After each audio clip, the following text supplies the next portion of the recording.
Hey tubers, it's Farron again, and I'm here with the Demon Prince. But what I want to do today, I want to show you how I do this blending. Okay, what I got here on my palette already is just the three colours that I want to use. Got Rhinox Hide, Evil Sun Scarlet, and Flash Gets Yellow. And then over here, these little transparent blobs. This is the retarder. And over here, this is the flow improver.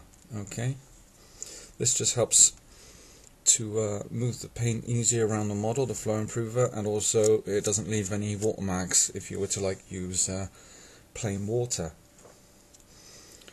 So basically, what I'm going to do, I'm going to position the model there the best I can, and we're going to get started. So what we do, take a little bit of the retarder, get that in, the red paint in there, put the flow improver, because you don't want it to go on like treacle, because this will thicken the paint, so make sure you put a bit of flow improver or paint thinner in there. And then what I do is basically, let's show you now, straight down, all over the area you want to blend.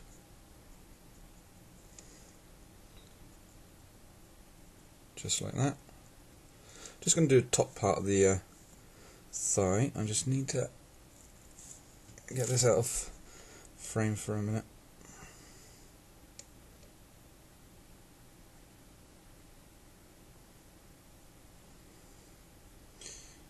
Okay.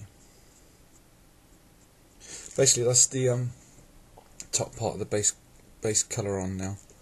So what we're going to do now is, because if you have a look at this, right, this actual part of the pose is actually exposed to the light, so there's not really much shadow on the front.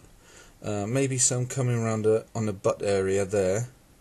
Okay, but I'm not going to do that. I'll do that later on tonight.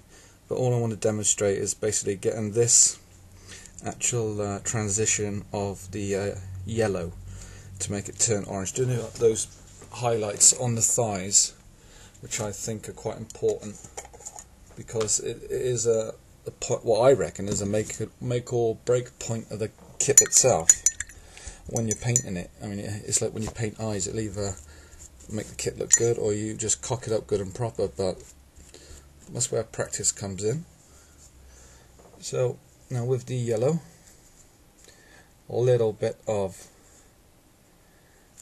the retarder again. If you notice, the brush I'm using, this is a filbert brush, and this is just ideal for wet blending, because this thin chiseled edge spans out so thin it feathers the edge really nice. It's like having an airbrush on a stick. It is really cool. Okay, so yeah, just gonna basically bring this down like so.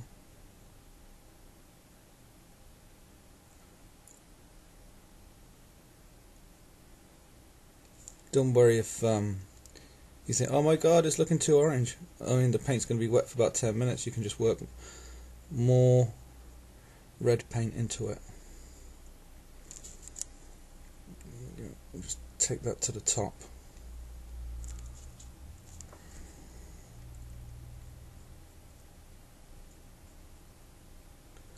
Okay, so there you have, you can't really see it on the camera, which is a real bummer, but what you have here is like now an orange tone. But we have got some shadows here down in the recesses. So just clean your brush off and get a little bit of the brown paint, bit of the retarder, not a lot, bit of flow improver, wipe off the excess, and right down in here where the loincloth is going to shadow the thigh. Now we're looking at two colours now. We've got orange and brown, and we want to marry those two together so we've got a nice blend. So clean off the brush.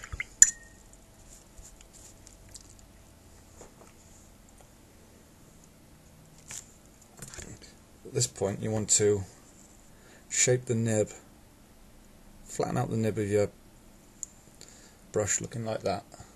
Okay, so it's flat and wide, and very, very, very lightly. I mean, I can't stress enough how lightly to do this. I mean, you're barely touching the paint. This is what gets you that feathered edge, just by lightly touching, as if you're not touching it at all. There we go, that's that shadow done. Now for the top part here, so we're going to work a little further down the thigh now.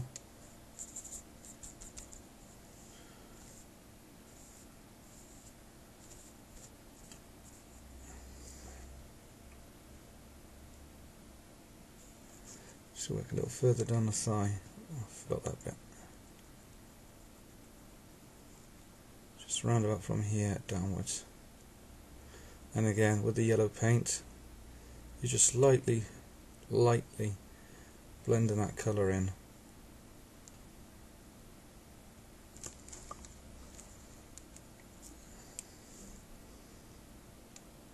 I hope to be getting a new camera soon. I'm thinking of getting just a new webcam, but a proper high definition one, rather than having all this equipment around my little desk. And again, you just like marry all those colours up with the feathered tip of the brush, and there you have it, one transition done. So all we've used is 3 colours, nothing complicated, just basically brown, red and yellow, and we've used a slow dry retarder and a flow aid. Now this, as you can see, that works really well. It's giving you that demon red skin. So if I just pull it back a bit so it's not too bright, there we go. You can see the difference between his chest and to the thigh there. If I just turn it round there a bit, you'll see the difference there where we've done the transition, and there's the original base coat. It's important to put that a dark base coat on first so that these transitions work. If you try and put it on with a light transition, you're not going to get any contrast. It's all about contrast, so you want to basically have opposites to each other. But if you're confused about colours, you can also download a colour spectrum off the internet to see which colours complement another. Myself, I'm still learning, but it is all good fun, and it is good practice as well, and it does improve your skills. I mean, this time last year I could not do this, but I really want you guys to have a go and just tell us what you think. Well, this is just a short little tutorial. I will be doing a lot more. Tell me what you think, and please remember to like, comment and subscribe. Thanks for watching, everybody. I'll see you again, and remember to hit that like button. Cheers now.